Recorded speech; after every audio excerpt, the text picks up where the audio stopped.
Video వీక్షకులందరికీ నమస్కారం. ఈనాటి కరెంట్ అఫైర్స్ తేదీ 25 జూన్ 2024. ఈనాటి కరెంట్ అఫైర్స్ విషయాలు మనం తీసుకున్నట్లయితే, ఇటీవలే ముగిసిన సార్వత్రిక ఎన్నికల నేపథ్యంలో 18వ లోక్సభ సమావేశాలు నిన్నటి నుండి అనగా జూన్ 24 నుంచి ప్రారంభమయ్యాయి. ఈ సమావేశాలు ప్రారంభమైన తొలి రోజు నుంచే ప్రోటెం స్పీకర్ ఎన్నిక, డిప్యూటీ స్పీకర్ ఎన్నిక సంబంధిత అంశాలపై అధికార పక్షం, ప్రతిపక్షం మధ్య వివాదాలు రావడంతో అసలు స్పీకర్ ఎన్నిక ఏ విధంగా ఉంటుంది, రాజ్యాంగంలో స్పీకర్ ఎన్నికకు సంబంధించిన ఎటువంటి అంశాలు ఉన్నాయి, అలాగే డిప్యూటీ స్పీకర్ సంబంధించిన అంశాలు ఏమిటి, స్పీకర్ విధులేంటి, అలాగే సాంప్రదాయాల ప్రకారం ఏ విధంగా ఎన్నిక నిర్వహించడం జరుగుతుంది ఇంతవరకు అనే అంశాలతో ఈ వీడియోలో మీకు సంక్షిప్తంగా వివరంగా వివరించడం జరుగుతుంది.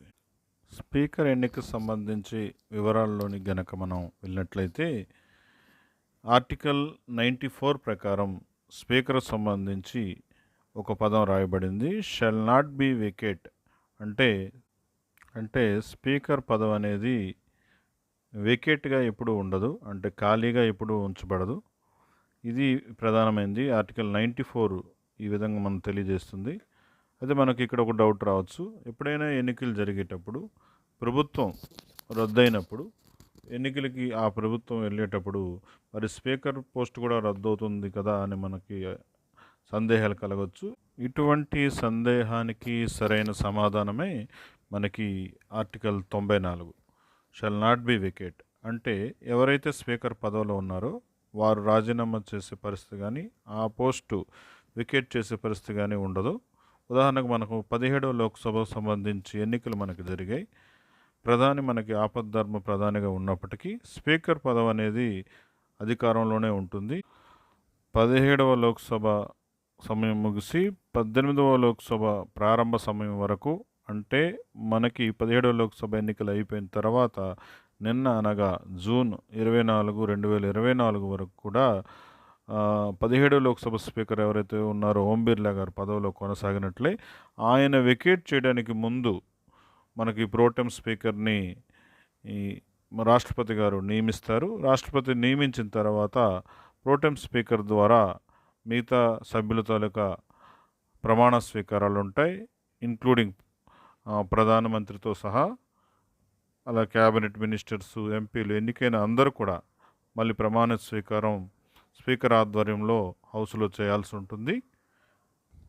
ఇక్కడ ఒక మనం విషయాన్ని గమనించాలి, ఎన్నికైన పార్లమెంటేరియన్ లేదా శాసనసభ్యుడు కానీ ఆయా సభలో, లోక్సభ లేదా ఆ శాసనసభలో స్పీకర్, ప్రోటెం స్పీకర్ ద్వారా ప్రమాణ స్వీకారం చేసిన తర్వాతనే వాళ్ళకి కేటాయించిన సీట్లో కూర్చోవడానికి లేదా ఆ సీట్ నుంచి వాళ్ళు పదవిని కొనసాగించడానికి అర్హులవుతారు. కాబట్టి ప్రతి సభ్యుడు తప్పనిసరిగా ప్రమాణ స్వీకారం చేయాల్సి ఉంటుంది. ఈ స్పీకర్ ఎప్పుడైతే 17వ లోక్సభ స్పీకర్ రాజీనామా అనంతరం ప్రోటెం స్పీకర్ ఎన్నిక రాష్ట్రపతి జరుగుతుందో స్పీకర్ పోస్ట్ అనేది మనకు ఎక్కడ కూడా వికెట్ కానట్టుగానే తెలుసుకోవాలి. ఇది ఆర్టికల్ 94 మనకి తెలియజేస్తున్న విధానం.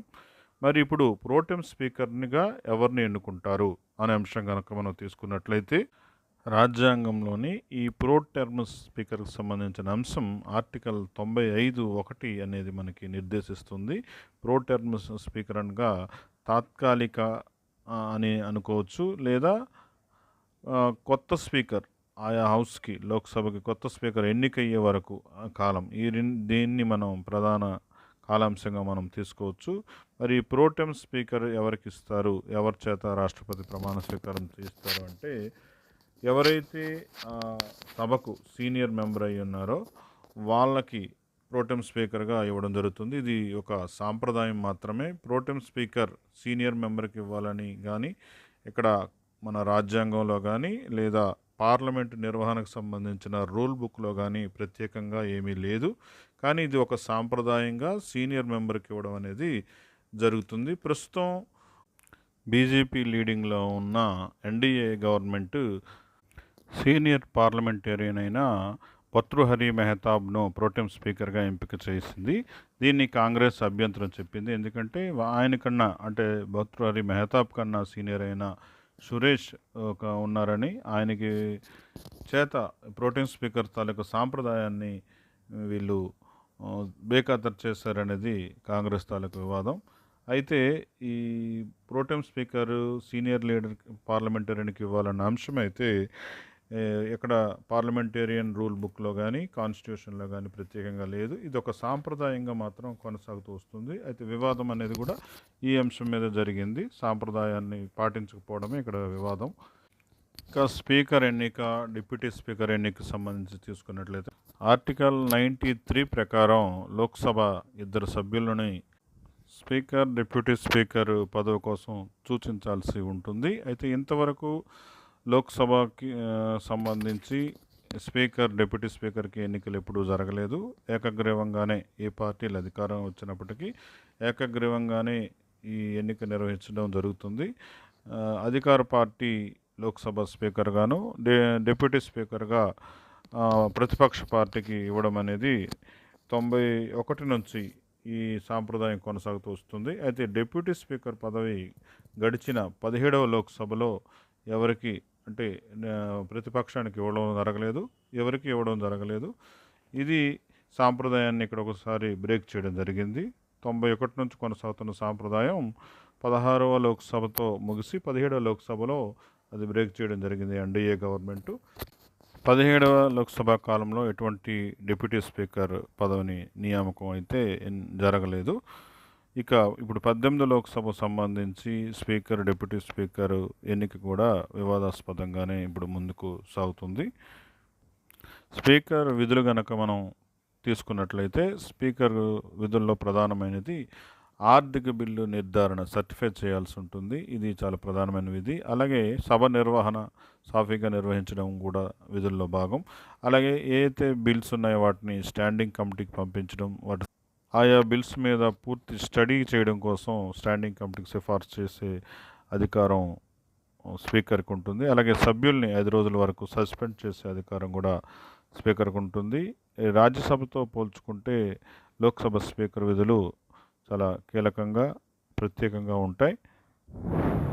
అలాగే డిప్యూటీ స్పీకర్ కూడా చాలా విలువైన పదవిగా మనం చెప్పొచ్చు. ఎందుకంటే స్పీకర్ అందుబాటులో లేని సమయంలో సభ నిర్వహణ డిప్యూటీ స్పీకర్ చేయాల్సి ఉంటుంది. మరి గడిచిన 17వ లోక్సభలో డిప్యూటీ స్పీకర్ పదవి అనేది లేదు. మరి ఈసారి ఏం జరుగుతుందో మనం మరికొద్ది రోజుల్లోనే మనకు ఒక క్లారిటీ రావాల్సి ఉంది.